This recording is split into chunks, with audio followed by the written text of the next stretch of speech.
खालसा मेरा रूप है खास, खालसे मैं हूँ करूँ निवास।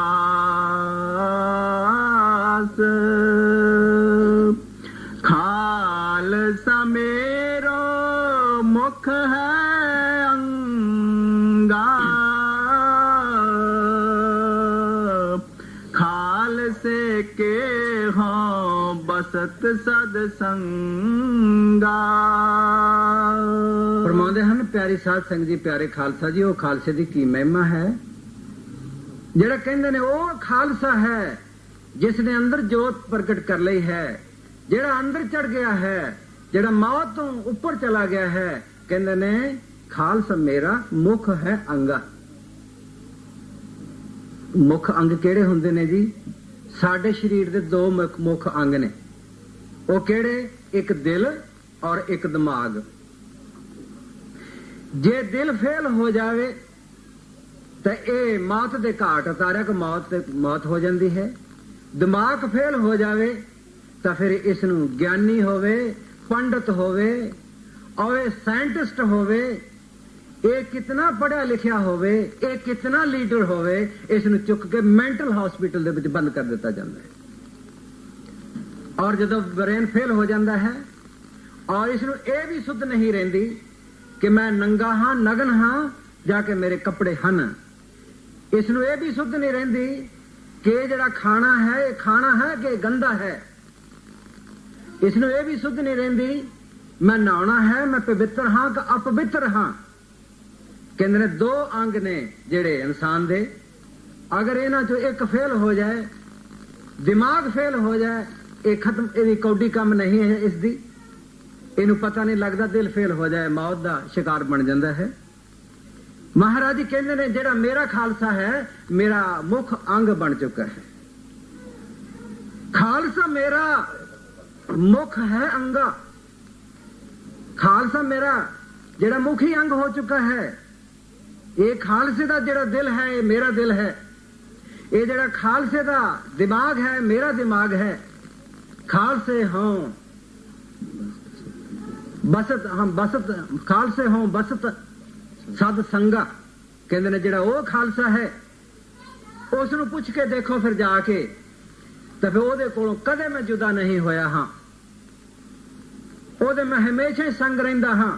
वो मेरे संग रहिंदा है, मैं ओदे संग रहिंदा हाँ। ते ओनू जाके पिछो वो खालसा अगले जंगल विच भी गया है, तद भी वो मेरे नाल, मैं ओदे नाल हाँ।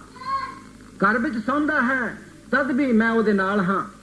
हिस्ट्रियां ताजियां ये कर दित्तियां हन। तो फिर जदों महाराज 10वें पातशाह दे कोल बड़ी ऐसी मिसाल रोज पढ़ते हाँ, धर्म स्थानां दे विच मिसालां दित्तियां जांदियां हन इस गल दियां। तो जेड़े सिखां ने, जेड़े प्यारियां ने खालसे ने कमाई कीती है, उन्होंने ये पूरा कंप्लीट तौर पे हिस्ट्री नू कंप्लीट कर देता है। तो फिर देख लो महाराज जी जदों चमकौर दी गढ़ी तो वो फिर मन तो नहीं डरदे। जदों मालवे दे विच डल्ले दे कोल गए, क्योंकि डल्ला जड़ा बड़ा एक कौम दा बड़ा तकड़ा बरियाड़ सी, हजूर महाराज जी उधर जांदे ओहदे कोल गए। डल्ले ने बड़ी सेवा की। ते डल्ला एक दिन महाराज नूं कहण लगा, सच्चे पातशाह तुसीं बड़ी गलती की। महाराज जी कहंदे की? तुसीं मैनूं याद नहीं कीता। चमकौर दी जंग जिहड़ी सी उत्थे तुसीं मैनूं याद करदे। मेरे बड़े बड़े नौजवान ने मालवे दे, अते तुहानूं इन्नी तकलीफ नहीं सी उठाउणी पैणी, तुसीं मैनूं याद करदे, मैं सारी फौज भेज दिंदा। महाराज जी कहंदे नहीं नहीं डल्लिया, संत सतगुरु जिहड़े हुंदे ने अकाल पुरख दे हुक्म दे विच रहिंदे हन। ओहदा पाणा जिहड़ा है वो पाणे दे विच रहिंदे हन। ਉਹ संत सतगुरु हार और जित का जिहड़ा है, हार दी जिहड़ी है ओहदी तोहीनता नहीं मनदे, अते फिर जिहड़ी है जित दी खुशी नहीं मनदे। इस करके वो मालिक का हुक्म लैके आउंदे ने, हुक्म दे नाल चलदे हन। महाराज जी कहंदे डल्ला कहंदे नहीं नहीं महाराज जी तुसीं इदां गलती की। महाराज जी चुप कर। ਦੂਏ ਦਿਨ ਇੱਕ ਸਿੱਖ ਤੋੜੇ ਨਾਲ ਬੰਦੂਕ ਲੈ ਕੇ ਆ ਮਹਾਰਾਜੇ ਪੇਸ਼ ਕੀਤੀ। ਉਦੋਂ ਜਦ ਬੰਦੂਕ ਚੱਲਦੀ ਸੀ ਉਹਦੇ ਪੱਥਰ ਦੇ ਨਾਲ ਉਹ ਅੱਗ ਪਿਆ ਕਰਦੇ ਸੀ, ਉਹ ਮਸ਼ਹੂਰ ਬੰਦੂਕ ਸੀ। ਹਜ਼ੂਰ ਦੇ ਪੇਸ਼ ਕੀਤੀ। ਮਹਾਰਾਜ ਨੇ ਉਸਨੂੰ ਦੇਖਿਆ, ਦੇਖ ਕੇ ਕਹਿਣ ਲੱਗਾ, ਹਜ਼ੂਰ ਕਹਿਣ ਲੱਗੇ ਇਹਨੂੰ ਟੈਸਟ ਕਰੀਏ। ਡੱਲਾ ਬੈਠਾ ਸੀ, ਡੱਲੇ ਨੂੰ ਮਹਾਰਾਜ ਜੀ ਕਹਿਣ ਲੱਗੇ ਜਾ ਡੱਲਿਆ 2 ਜਵਾਨ ਲਿਆ, 2 ਫੌਜੀ ਲਿਆ, ਆਪਣੇ ਬੰਦੂਕ ਟੈਸਟ ਕਰ ਲਈ। ਡੱਲਾ ਕਹਿੰਦਾ ਅੱਛਾ ਹਜ਼ੂਰ। ਡੱਲੇ ਨੇ ਸੁਨੇਹਾ ਭੇਜਿਆ ਆਪਣੇ ਜਵਾਨਾਂ ਨੂੰ ਵੀ ਮਹਾਰਾਜ ਜੀ ਨੂੰ 2 ਜਵਾਨ ਚਾਹੀਦੇ ਨੇ, ਇੱਕ ਰਾਈਫਲ ਜਿਹੜੀ ਹੈ ਟੈਸਟ ਕਰਨੀ। ਕੋਈ ਨਾ ਆਇਆ। ਕਹਿੰਦੇ ਅਜੀਬ ਗੱਲ ਹੈ ਵੀ ਇਹ ਸਾਨੂੰ ਇੱਕ ਰਾਈਫਲ ਟੈਸਟ ਕਰਨ ਵਾਸਤੇ ਗੋਲੀ ਮਾਰਨੀ ਹੈ, ਇਹ ਤਾਂ ਗੱਲ ਚੰਗੀ ਨਹੀਂ। ਕੋਈ ਨਾ ਆਇਆ। ਫਿਰ ਸੁਨੇਹਾ ਭੇਜਿਆ ਵੀ ਮਹਾਰਾਜ ਜੀ ਨੂੰ 2 ਜਵਾਨ ਚਾਹੀਦੇ ਨੇ, ਛੇਤੀ ਆਓ। ਕੋਈ ਨਾ ਆਇਆ। ਫਿਰ ਤੀਸਰੀ ਦਫਾ ਡੱਲਾ ਆਪ ਗਿਆ ਤਾਂ ਕਹਿਣ ਲੱਗਾ ਵੀ ਤੁਹਾਨੂੰ 2 ਸੁਨੇਹੇ ਭੇਜੇ ਨੇ ਜਵਾਨੋ, ਆਓ, ਤੁਹਾਨੂੰ ਮੈਂ ਪਾਲਿਆ ਹੈ, ਤੁਹਾਨੂੰ ਤੁਹਾਡੀ ਮੈਂ ਤਨਖਾਹ ਦਿੰਦਾ ਹਾਂ, ਤੁਸੀਂ ਮੇਰੇ ਫੌਜੀ ਹੋ, ਤੇ ਆਓ 2 ਜਵਾਨ ਚਾਹੀਦੇ ਨੇ ਮਹਾਰਾਜ ਜੀ ਨੂੰ, ਬੰਦੂਕ ਟੈਸਟ ਕਰਨੀ ਹੈ। ਕਹਿੰਦੇ ਮਹਾਰਾਜ, ਉਹ ਕਹਿੰਦੇ ਨੇ ਬਾਦਸ਼ਾਹ ਵੀ ਜੇ ਸਾਨੂੰ ਕਿਤੇ ਲੜਾਈ ਚ ਲਾਉਣਾ ਤਾਂ ਉੱਥੇ ਤੇ ਤੇਰੇ ਲਈ ਮਰ ਜਾਵਾਂਗੇ। ਇਹ ਕੀ ਮਖੌਲ ਆ ਵੀ 2 ਜਵਾਨ ਤੁਸੀਂ ਇੱਕ ਬੰਦੂਕ ਟੈਸਟ ਕਰਨ ਲਈ ਮੌਤ ਦੇ ਘਾਟ ਉਤਾਰ ਦਿਓ, ਅਸੀਂ ਨਹੀਂ ਜਾਣਾ। ਜਦੋਂ ਜਵਾਬ ਦੇ ਦਿੱਤਾ ਤੇ ਡੱਲਾ ਨਿੰਮੂ ਝੋਣਾ ਜਿਹਾ ਹੋ ਕੇ ਆ ਕੇ ਕਹਿਣ ਲੱਗਾ ਸੱਚੇ ਪਾਤਸ਼ਾਹ ਉਹਨਾਂ ਚ ਕੋਈ ਨਹੀਂ ਆਉਂਦਾ। ਮਹਾਰਾਜ ਕਹਿੰਦੇ ਡੱਲਿਆ ਤਾਂ ਫਿਰ ਤੂੰ ਤਾਂ ਕਹਿੰਦਾ ਸੀ ਵੀ ਮੈਨੂੰ ਯਾਦ ਕਰਦੇ, ਤਾਂ ਫਿਰ ਤੂੰ ਕੋਈ ਵੀ ਨਹੀਂ ਆਇਆ ਤਾਂ ਚੰਗਾ। ਮਹਾਰਾਜ ਕਹਿੰਦੇ ਤੂੰ ਆਪ ਅੱਗੇ, ਤੇਰੇ ਤੇ ਟੈਸਟ ਕਰ ਲੈਨੇ। ਹੱਥ ਜੋੜ ਕੇ ਖੜਾ ਹੋ ਗਿਆ, ਸੱਚੇ ਪਾਤਸ਼ਾਹ ਮੇਰੇ ਬੱਚੇ ਛੋਟੇ ਨਿਆਣੇ ਨੇ ਹੱਲੇ, ਮੈਨੂੰ ਮਾਫ ਕਰ ਦੇ, ਮੈਨੂੰ ਨਾ। ਤੇ ਮਹਾਰਾਜ ਕਹਿੰਦੇ ਫਿਰ ਤੇਰੀ ਤਾਂ ਕੌਮ ਵਿੱਚੋਂ ਇੱਕ ਵੀ ਨਹੀਂ ਨਿਕਲਿਆ। ਹਜ਼ੂਰ ਕਹਿਣ ਲੱਗੇ ਜਾ ਉੱਥੇ ਮੇਰਾ ਘੋੜਾ ਹੈ, 2 ਸੇਵਾਦਾਰ ਨੇ ਸੇਵਾ ਕਰਦੇ ਨੇ, ਉਹ ਉੱਥੇ ਜਾ ਕੇ ਉਹਨਾਂ ਨੂੰ ਕਹਿ ਦੇ ਮਹਾਰਾਜ ਨੇ ਬੰਦੂਕ ਟੈਸਟ ਕਰਨੀ ਹੈ। ਤਾਂ ਉੱਥੇ ਨੂੰ ਜਾ ਕੇ ਸੁਨੇਹਾ ਭੇਜਿਆ, ਹਜ਼ੂਰ ਮਹਾਰਾਜ ਜੀ ਨੇ ਸੱਚੇ ਪਾਤਸ਼ਾਹ ਨੇ ਇੱਕ ਬੰਦੂਕ ਟੈਸਟ ਕਰਨੀ ਹੈ, ਆਓ ਮਹਾਰਾਜ ਜੀ ਨੇ ਨਿਸ਼ਾਨਾ ਕਰਨਾ ਹੈ ਤੁਹਾਡਾ। ਉਹ ਇੱਕ ਤਾਂ ਪੱਗ ਬੰਨ ਰਿਹਾ ਸੀ, ਦੂਸਰਾ ਕੇਸ ਸਾਫ਼ ਕਰ ਰਿਹਾ ਸੀ। ਇਹ ਮੈਸੇਜ ਸੁਣਦੇ ਹੀ ਦੋਨੋਂ ਭੱਜੇ ਆਉਂਦੇ ਨੇ। ਕੇਸ ਖੁੱਲੇ ਨੇ, ਕੇਸ ਬੰਨੇ ਤੱਕ ਨਹੀਂ ਹਨ, ਉਹਦੇ ਕੇਸ ਲਟਕਦੇ ਆਉਂਦੇ ਨੇ, ਉਹ ਦੂਸਰੇ ਦੀ ਪੱਗ ਲਟਕਦੀ ਆਉਂਦੀ ਹੈ। ਤਾਂ ਫਿਰ ਆ ਕੇ ਮਹਾਰਾਜ ਜੀ ਦੇ ਅੱਗੇ ਖੜੇ ਹੋ ਗਏ, ਸੱਚੇ ਪਾਤਸ਼ਾਹ ਮੇਰੇ ਪਹਿਲਾਂ ਮਾਰੋ, ਮੇਰਾ ਪਹਿਲਾਂ ਨਿਸ਼ਾਨਾ ਕਰੋ। ਜਿਹੜਾ ਪੱਗ ਵਾਲਾ ਸੀ, ਜਿਹਦੀ ਪੱਗ ਲਟਕਦੀ ਆਉਂਦੀ ਸੀ, ਉਹਨੂੰ ਦੂਸਰੇ ਇੱਕ ਨੂੰ ਧੱਕਾ ਮਾਰ ਕੇ ਪਿੱਛੇ ਕਰਕੇ ਆਪ ਛਾਤੀ ਤਾਣ ਕੇ ਖੜਾ ਹੋ ਗਿਆ। ਕਹਿੰਦਾ ਸੱਚੇ ਪਾਤਸ਼ਾਹ ਪਹਿਲਾਂ ਮੇਰੇ ਮਾਰੋ। ਇਸਨੇ ਤਾਂ ਚਮਕੌਰ ਦੇ ਵਿੱਚ ਬਹੁਤ ਕੰਮ ਕੀਤਾ ਹੈ, ਇਹ ਪਹਿਲਾਂ ਮੇਰੀ ਬਾਰੀ ਹੈ ਹੁਣ। ਦੂਸਰਾ ਕਹਿਣ ਲੱਗਾ ਮਹਾਰਾਜ ਜੀ ਇਹਦੇ ਬਗੈਰ ਘੋੜਾ, ਜਿਹੜਾ ਘੋੜੇ ਨਹੀਂ ਰਹਿ ਸਕਣੇ, ਸੇਵਾ ਨਹੀਂ ਹੋ ਸਕਦੀ ਹੈ, ਬਹੁਤ ਇਹਨੂੰ ਜਾਚ ਹੈ ਸੇਵਾ ਕਰਨ ਦੀ, ਇਸ ਕਰਕੇ ਮੈਨੂੰ ਪਹਿਲਾਂ ਛੂਟ ਕਰੋ। ਤੇ ਦੋਨੋਂ ਆਪਸ ਵਿੱਚ ਇਸ ਤਰ੍ਹਾਂ ਕੁਲਦੇ ਨੇ, ਤਾਂ ਉਹ ਦੂਸਰੇ ਨੂੰ ਪਿੱਛੇ ਕਰਦਾ ਹੈ, ਉਹ ਦੂਸਰੇ ਨੂੰ ਪਿੱਛੇ ਕਰਦਾ ਹੈ। ਮਹਾਰਾਜ ਜੀ ਕਹਿੰਦੇ ਠਹਿਰ ਜਾਓ, ਕੱਲੇ ਕੱਲੇ ਹੋ ਕੇ ਆਓ, ਮੈਂ ਪਹਿਲਾਂ ਇੱਕ ਨੂੰ ਸ਼ੂਟ ਕਰਾਂਗਾ, ਫਿਰ ਮੈਂ ਦੂਸਰੇ ਨੂੰ ਸ਼ੂਟ ਕਰਾਂਗਾ। ਤਾਂ ਫਿਰ ਪਹਿਲਾਂ ਇੱਕ ਖੜਾ ਹੋ ਗਿਆ, ਮਹਾਰਾਜ ਜੀ ਕਹਿਣ ਲੱਗੇ ਤੂੰ ਖੜਾ ਹੋ ਗਈ, ਦੂਸਰੇ ਨੂੰ ਪਿੱਛੇ ਹਟਾਤਾ, ਕਹਿਣ ਲੱਗੇ ਤੂੰ ਖੜਾ ਹੋ, ਉਹਨੂੰ ਖੜਾ ਕੀਤਾ। ਜਦੋਂ ਮਹਾਰਾਜ ਸ੍ਰਿਸ਼ਟ ਬੱਧੀ, ਉਹ ਜਿਹੜਾ ਮੋਹਰੇ ਖੜਾ ਸੀ ਛਾਤੀ ਤਾਣ ਕੇ, ਉਹਨੂੰ ਧੱਕਾ ਮਾਰ ਕੇ ਦੂਸਰਾ ਜਿਹੜਾ ਹੈ ਮੋਹਰੇ ਖੜਾ ਹੋ ਗਿਆ।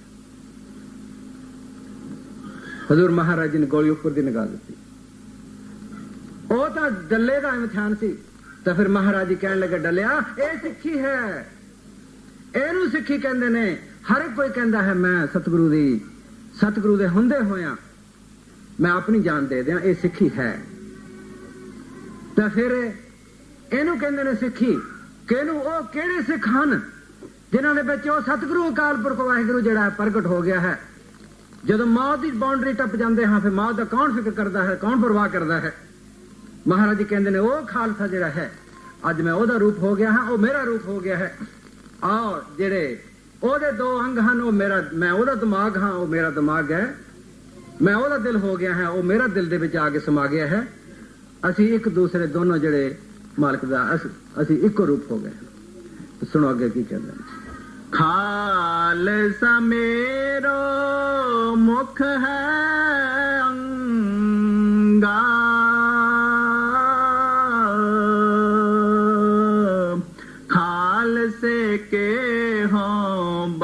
सद संगा। ਸਦਾ ਹੀ, ਰਾਤ ਵੀ ਦਿਨ ਵੀ, ਜਦੋਂ ਸੌਂਦੇ ਹਾਂ ਉਹ ਮਾਲਕ ਨਾਲ ਸੌਂਦਾ ਹੈ। ਹੁਣ ਇਹ ਅਵਸਥਾ ਹੋ ਗਈ ਹੈ, ਕਦੋਂ? ਜਦੋਂ ਅੰਦਰ ਉਸ ਮਾਲਕ ਨੂੰ ਪ੍ਰਗਟ ਕਰ ਲਿਆ। ਉਹ ਮਾਲਕ ਜਿਹੜਾ ਹੈ ਕਿਤੇ ਬਾਹਰ ਨਹੀਂ ਹੈ, ਕਿਤੇ ਬਾਹਰ ਨਹੀਂ। ਬਾਣੀ ਕਹਿੰਦੀ ਹੈ ਸ਼ਰੀਰੋਂ ਭਾਲਣ ਕੋ ਬਾਹਰ ਜਾਏ। ਕਹਿੰਦੇ ਨੇ ਜਿਹੜਾ ਵੀ ਇਨਸਾਨ ਸਰੀਰ ਦੇ ਤੋਂ ਬਗੈਰ ਕਿਸੇ ਕਿਤੇ ਜਾ ਕੇ ਬਾਹਰ ਭਾਲਦਾ ਹੈ, ਉਸ ਮਾਲਕ ਨੂੰ, ਉਸ ਖੁਦਾ ਨੂੰ, ਨਾਮ ਨਾ ਲਹੇ ਬਹੁਤ ਬਗਾਰ ਦੁੱਖ ਪਾਏ। ਕਹਿੰਦੇ ਨੇ ਉਹਦੇ ਅੰਦਰ ਨਾਮ ਪ੍ਰਗਟ ਨਹੀਂ ਹੋ ਸਕਦਾ। ਬਗਾਰ ਕੀ ਹੁੰਦਾ ਹੈ? ਸਾਡੇ ਇੱਕ ਹਿੰਦੁਸਤਾਨ ਦੇ ਵਿੱਚ ਇੱਕ ਬਗਾਰੀ ਕੌਮ ਸੀ, ਤੋ ਉਹ ਜਿਹੜੇ ਬਗਾਰੀ ਕੌਮ ਸੀ ਉਹਨਾਂ ਨੂੰ ਜਿਹੜਾ ਮਰਜ਼ੀ ਸਵੇਰ ਨੂੰ ਫੜ ਕੇ ਲੈ ਜਾਂਦਾ ਸੀ, ਰਾਤ ਨੂੰ ਖਾਲੀ ਹੱਥ ਘਰ ਨੂੰ ਤੋਰ ਦਿੱਤਾ ਹੈ। ਉਹਨਾਂ ਦਾ ਕੰਮ ਸੀ ਬਗਾਰ ਕਰਨੇ, ਮਤਲਬ ਮੁਫਤ ਕੰਮ ਕਰਨਾ। ਕਹਿੰਦੇ ਨੇ ਬਹੁਤ, ਮਹਾਰਾਜ ਕਹਿੰਦੇ ਨੇ ਬਹੁਤ ਬਗਾਰ ਦੁੱਖ ਪਾਉਣਾ ਪਏਗਾ। ਉਹਨਾਂ ਦੇ ਅੰਦਰ ਕਦੇ ਨਾਮ ਪ੍ਰਗਟ ਨਹੀਂ ਹੋ ਸਕਦਾ। ਸ਼ਰੀਰੋਂ ਪਾਲਣ ਕੋ ਬਾਹਰ ਜਾਏ ਨਾਮ ਨ ਲਹੇ। ਗੁਰੂ ਗ੍ਰੰਥ ਸਾਹਿਬ ਦੀ ਬਾਣੀ ਹੈ, ਬਹੁਤ ਬਗਾਰ ਦੁੱਖ ਪਾਏ। ਕਹਿੰਦੇ ਨੇ ਬਹੁਤ ਦੁਖੀ ਹੋਣਗੇ, ਬਹੁਤ ਦੁਖੀ ਹੋਣਗੇ ਜਿਹੜੇ ਸਰੀਰ ਤੋਂ ਬਾਹਰ ਜਾ ਕੇ ਮਾਲਕ ਨੂੰ ਢੂੰਡਦੇ ਹਨ। ਕਹਿੰਦੇ ਉਹ ਮਾਲਕ ਜਿਹੜਾ ਹੈ ਖੁਦਾ, ਜਿਹਨੂੰ ਉਹਨੂੰ ਖੁਦਾ ਕਹੋ, ਰੱਬ ਕਹੋ, ਵਾਹਿਗੁਰੂ ਕਹੋ, ਉਹ ਸਾਡੇ ਸਾਰਿਆਂ ਦਾ ਇੱਕ ਹੈ। ਇਸੇ ਤਾਂ ਕਰਕੇ ਸਾਡੇ ਸਾਰਿਆਂ ਦੇ ਅੰਦਰ ਬੈਠਾ ਹੈ। ਤੇ ਜੇ ਕਿਤੇ ਧਰਮ ਸਥਾਨ ਤੋਂ ਮਿਲਦਾ ਹੋਵੇ, ਇੱਕ ਧਰਮ ਸਥਾਨ ਤੋਂ ਮਿਲਦਾ ਹੈ, ਦੂਸਰੇ ਦੇ ਵਿੱਚ ਨਹੀਂ ਹੋਏਗਾ, ਦੂਸਰੇ ਤੇ ਹੈ ਉਹ ਤੀਸਰੇ ਤੇ ਨਹੀਂ ਹੋਏਗਾ, ਤਾਂ ਫਿਰ ਇਹ ਧੋਖਾ ਹੋ ਗਿਆ ਨਾ ਦੁਨੀਆ ਦੇ ਨਾਲ। ਮਾਲਕ ਤਾਂ ਸਾਰਿਆਂ ਦਾ ਇੱਕ ਹੈ, ਤਾਂ ਫਿਰ ਸਾਰਿਆਂ ਦੇ ਅੰਦਰ ਬੈਠਾ ਹੈ ਅਤੇ ਸਾਰੇ ਉਸ ਨੂੰ ਪਿਆਰੇ ਹਨ, ਸਾਰੇ ਉਸ ਦੇ ਬੱਚੇ ਹਨ। ਮਹਾਰਾਜ ਜੀ ਕਹਿੰਦੇ ਨੇ ਜਦੋਂ ਵੀ ਉਹ ਮਿਲੇਗਾ ਅੰਦਰੋਂ ਮਿਲੇਗਾ, ਜਦੋਂ ਵੀ ਉਹ ਮਿਲੇਗਾ ਕਿਸੇ ਸਤਿਗੁਰੂ ਦੀ ਮਦਦ ਦੇ ਨਾਲ ਮਿਲੇਗਾ, ਅਤੇ ਉਹ ਸਤਿਗੁਰੂ ਦੀ ਮਦਦ ਦੇ ਬਗੈਰ ਕਦੇ ਨਹੀਂ ਮਿਲ ਸਕਦਾ।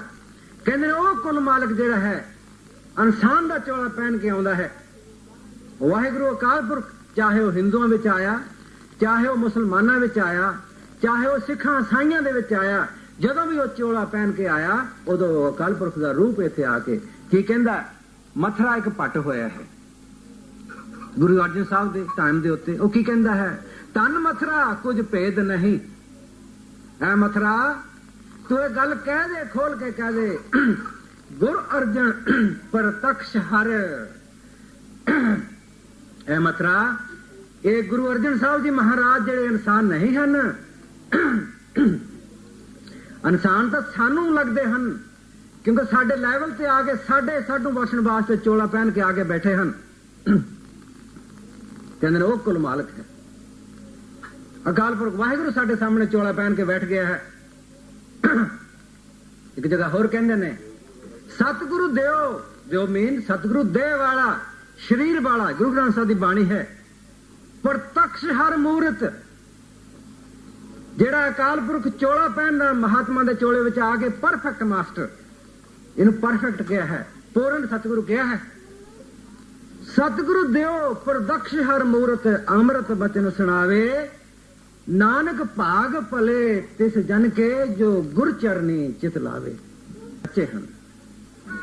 ਮਹਾਰਾਜ ਜੀ ਕਹਿੰਦੇ ਨੇ ਜਦੋਂ ਵੀ ਉਹ ਮਿਲੇਗਾ ਅੰਦਰੋਂ ਮਿਲੇਗਾ, ਜਦੋਂ ਵੀ ਉਹ ਮਿਲੇਗਾ ਕਿਸੇ ਸਤਿਗੁਰੂ ਦੀ ਮਦਦ ਦੇ ਨਾਲ ਮਿਲੇਗਾ, ਅਤੇ ਉਹ ਸਤਿਗੁਰੂ ਦੀ ਮਦਦ ਦੇ ਬਗੈਰ ਕਦੇ ਨਹੀਂ ਮਿਲ ਸਕਦਾ।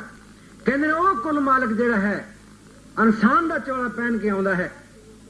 ਵਾਹਿਗੁਰੂ ਅਕਾਲ ਪੁਰਖ, ਚਾਹੇ ਉਹ ਹਿੰਦੂਆਂ ਵਿੱਚ ਆਇਆ, ਚਾਹੇ ਉਹ ਮੁਸਲਮਾਨਾਂ ਵਿੱਚ ਆਇਆ, ਚਾਹੇ ਉਹ ਸਿੱਖਾਂ ਇਸਾਈਆਂ ਦੇ ਵਿੱਚ ਆਇਆ, ਜਦੋਂ ਵੀ ਉਹ ਚੋਲਾ ਪਹਿਨ ਕੇ ਆਇਆ, ਉਦੋਂ ਅਕਾਲ ਪੁਰਖ ਦਾ ਰੂਪ ਇੱਥੇ ਆ ਕੇ ਕੀ ਕਹਿੰਦਾ? ਮਥਰਾ ਇੱਕ ਪੱਟ ਹੋਇਆ ਹੈ। ਗੁਰੂ ਅਰਜਨ ਸਾਹਿਬ ਦੇ ਟਾਈਮ ਦੇ ਉੱਤੇ ਉਹ ਕੀ ਕਹਿੰਦਾ ਹੈ? ਤਨ ਮਥਰਾ ਕੁਝ ਭੇਦ ਨਹੀਂ। ਐ ਮਥਰਾ ਤੂੰ ਇਹ ਗੱਲ ਕਹਿ ਦੇ, ਖੋਲ ਕੇ ਕਹਿ ਦੇ, ਗੁਰ ਅਰਜਨ ਪ੍ਰਤੱਖ ਹਰ।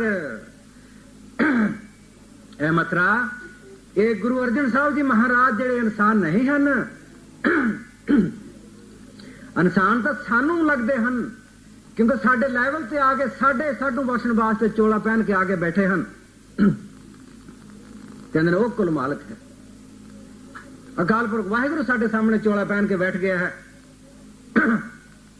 ਇੱਕ ਜਗ੍ਹਾ ਹੋਰ ਕਹਿੰਦੇ ਨੇ ਸਤਿਗੁਰੂ ਦਿਓ, ਦਿਓ ਮੀਨ ਸਤਿਗੁਰੂ ਦੇ ਵਾਲਾ, ਸਰੀਰ ਵਾਲਾ। ਗੁਰੂ ਗ੍ਰੰਥ ਸਾਹਿਬ ਦੀ ਬਾਣੀ ਹੈ, ਪ੍ਰਤੱਖ ਹਰ ਮੂਰਤ। ਜਿਹੜਾ ਅਕਾਲ ਪੁਰਖ ਚੋਲਾ ਪਹਿਨਦਾ ਮਹਾਤਮਾ ਦੇ ਚੋਲੇ ਵਿੱਚ ਆ ਕੇ ਪਰਫੈਕਟ ਮਾਸਟਰ, ਇਹਨੂੰ ਪਰਫੈਕਟ ਕਿਹਾ ਹੈ, ਪੂਰਨ ਸਤਿਗੁਰੂ ਕਿਹਾ ਹੈ। ਸਤਿਗੁਰੂ ਦਿਓ ਪ੍ਰਦਕਸ਼ ਹਰ ਮੂਰਤ, ਅੰਮ੍ਰਿਤ ਬਚਨ ਸੁਣਾਵੇ, ਨਾਨਕ ਭਾਗ ਭਲੇ ਤਿਸ ਜਨ ਕੇ ਜੋ ਗੁਰ ਚਰਨੀ ਚਿਤ ਲਾਵੇ। ਕਹਿੰਦੇ ਨੂੰ ਭਾਗਾਂ ਵਾਲੇ ਨੇ ਜਿਹੜੇ ਐਸੇ ਮਹਾਤਮਾ ਦੀ ਸ਼ਰਨ ਵਿੱਚ ਚਲੇ ਜਾਂਦੇ ਹਨ। ਤੇ ਬਾਣੀ ਅਧੂਰੇ ਦੀ ਤਾਂ ਪੂਰੇ ਦੀ ਨਿਸ਼ਾਨੀ ਵੀ ਦੱਸਦੀ ਹੈ। ਮਹਾਤਮਾ ਨੇ ਬਾਣੀ ਜਿਹੜੀ ਲਿਖੀ ਹੈ ਤੋਲ ਕੇ ਲਿਖੀ ਹੈ, 16 ਨੇ ਸੱਚ ਲਿਖੀ ਹੈ। ਤੇ ਮਹਾਰਾਜ ਜੀ ਇੱਕ ਜਗ੍ਹਾ ਕਹਿੰਦੇ ਨੇ ਆਪ ਪੂਰਨ ਗੁਰੂ ਦੀ ਅਧੂਰੇ ਗੁਰੂ ਦੀ ਨਿਸ਼ਾਨੀ ਦੱਸਦੇ ਨੇ। ਤਾਂ ਫਿਰ ਕਬੀਰ ਸਾਹਿਬ ਜੀ ਮਹਾਰਾਜ ਜੀ ਵੀ ਕਹਿੰਦੇ ਨੇ, ਗੁਰੂ ਨਾਨਕ ਸਾਹਿਬ ਕਹਿੰਦੇ ਨੇ ਗੁਰ ਪੀਰ ਸਦਾਏ ਮੰਗਣ ਜਾਏ। ਕਹਿੰਦੇ ਜਿਹੜਾ ਗੁਰੂ ਹੈ ਉਹ ਪੀਰ ਸਦਾਉਂਦਾ ਹੈ, ਦਿਨ ਨੂੰ ਤਾਂ ਪ੍ਰਚਾਰ ਕਰਦਾ ਹੈ, ਰਾਤ ਨੂੰ ਸਿੱਖਾਂ ਸੇਵਕਾਂ ਤੋਂ ਜਾ ਕੇ ਰੋਟੀ ਖਾਂਦਾ ਹੈ, ਮੰਗਦਾ ਪੈਸੇ ਮੰਗਦਾ ਹੈ ਤਾਂ ਕਿ ਮੋਲ ਨਾ ਲਾਗੋਂ ਪਾਏ। ਕਹਿੰਦੇ ਐਸੇ ਗੁਰੂ ਦੇ ਮੱਥਾ ਨਾ ਚਰਨਾਂ ਤੇ ਟੇਕੋ। ਗੁਰੂ ਨਹੀਂ, ਉਹ ਕੰਗਾਲ ਹੈ, ਕੰਗਲਾ ਹੈ। ਕਾਲ ਖਾਏ ਕੁਛ ਹੱਥੋਂ ਦੇ, ਖੇਤੀ ਕਰੇ। ਗੁਰੂ ਨਾਨਕ ਸਾਹਿਬ ਨੇ ਖੇਤੀ ਕੀਤੀ, ਕਬੀਰ ਸਾਹਿਬ ਜੀ ਮਹਾਰਾਜ ਨੇ ਗੁਰੂ ਨਾਨਕ ਸਾਹਿਬ ਨੇ ਖੇਤੀ ਕਰਕੇ ਆਪਣੇ ਬਾਲ ਬੱਚੇ ਨੂੰ ਪਾਲਿਆ, ਮੁਫਤ ਸਾਧ ਸੰਗਤ ਦੀ ਸੇਵਾ ਕੀਤੀ। ਕਬੀਰ ਸਾਹਿਬ ਜੀ ਮਹਾਰਾਜ ਨੇ ਉਹ ਤਾਣਾ ਬੁਣ ਕੇ ਗੁਜ਼ਾਰਾ ਕੀਤਾ, ਜਿਹਦੇ ਕਿ ਰਾਜਾ ਵੀਰ ਸਿੰਘ ਵਗੇਲ ਸਿੰਘ ਹਿੰਦੁਸਤਾਨ ਦੇ ਬਾਦਸ਼ਾਹ ਸ਼ਰਧਾਲੂ ਸਨ। ਸੁਲਤਾਨ ਲੋਧੀ ਜਿਹੜਾ ਹੈ ਮੁਸਲਮਾਨ ਸੀ, ਬਾਦਸ਼ਾਹ ਇਲਾਕੇ ਦਾ, ਉਹ ਵੀ ਉਹਨਾਂ ਦਾ ਸ਼ਰਧਾਲੂ ਸੀ। ਅਤੇ ਫਿਰ ਬਲਖ ਬਕਾਰੇ ਦਾ ਬਾਦਸ਼ਾਹ ਇਮਰਾਹੀਨ ਅਦਬ ਜਿਹੜਾ ਹੈ ਉਹ ਵੀ ਉਹਨਾਂ ਦਾ ਸ਼ਰਧਾਲੂ ਸੀ, ਜਿਸ ਨੇ 12 ਸਾਲ ਕਬੀਰ ਸਾਹਿਬ ਜੀ ਮਹਾਰਾਜ ਦੀ ਸੇਵਾ ਕੀਤੀ। ਫਿਰ ਜਾ ਕੇ ਨਾਮ ਦੀ ਦਾਤ ਬਖਸ਼ੀ, ਜਾ ਕੇ ਸਤਿਗੁਰੂ ਬਣਾ ਕੇ ਬਗਦਾਦ ਦੇ ਵਿੱਚ ਭੇਜ ਦਿੱਤਾ ਹੈ। ਤੇ ਆਪ ਨੂੰ ਸੋਨੇ ਦੇ ਮਹਿਲਾਂ ਵਿੱਚ ਰੱਖ ਸਕਦੇ ਸੀ, ਲੇਕਿਨ ਤਾਣਾ ਬੁਣ ਕੇ ਗੁਜ਼ਾਰਾ ਕੀਤਾ, ਕਿਸੇ ਦੀ ਕੌਡੀ ਨਹੀਂ ਲਈ। ਇਸੇ ਤਰ੍ਹਾਂ ਦੇਖ ਲਓ ਰਵਿਦਾਸ ਜੀ ਮਹਾਰਾਜ ਆ ਧਰਮੀਆਂ ਵਿੱਚ ਹੋਏ ਨੇ।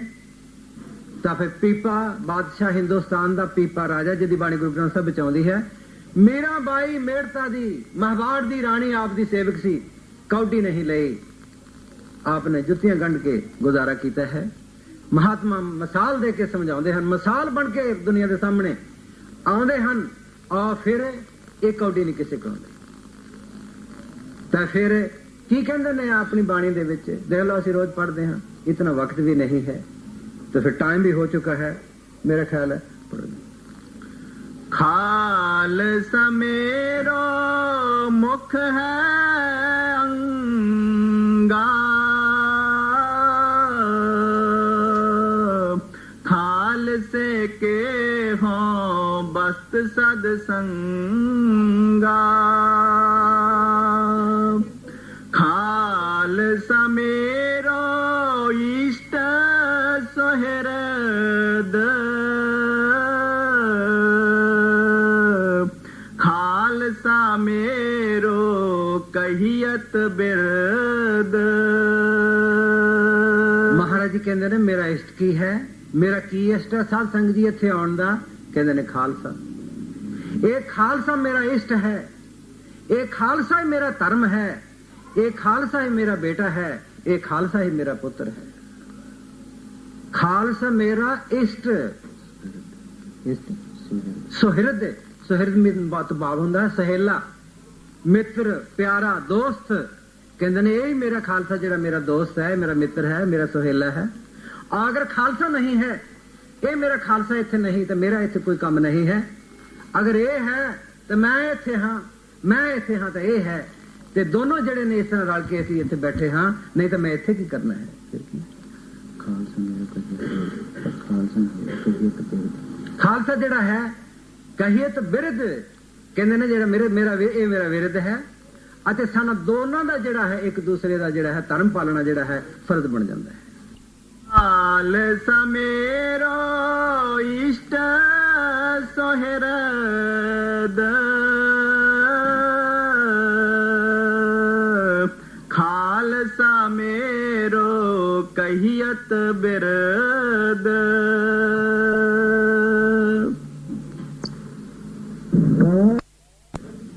ਤੇ ਇਸ ਕਰਕੇ ਫਿਰ ਕਿਤੇ ਮੌਕਾ ਮਿਲੇ ਤਾਂ ਫਿਰ ਦਰਸ਼ਨ ਕਰਾਂਗੇ।